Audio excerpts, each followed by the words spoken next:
Smell the flowers.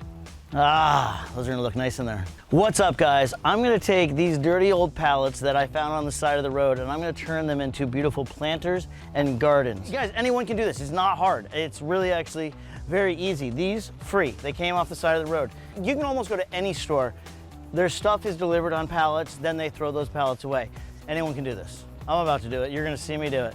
So let's do it. First things first, we gotta cut this down to size. I'm gonna find where my middle line is and then I'm gonna mark it out.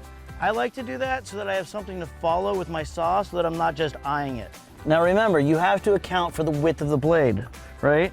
The width of the blade. If you don't, and you're like, oh, I just gotta cut right along this board, and you put your blade there, it's gonna cut into your board. It's gonna cut too deep, deeper than you want.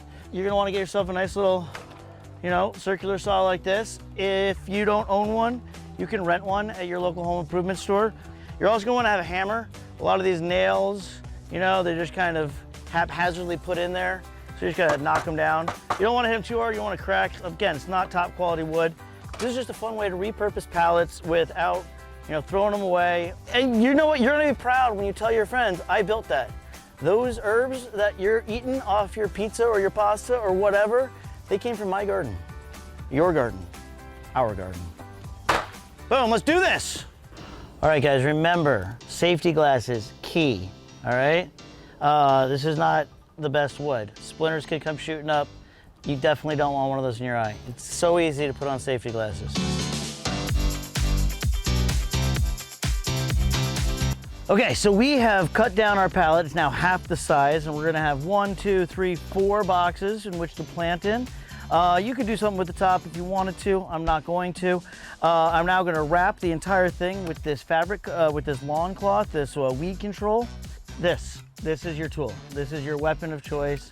This is the staple gun.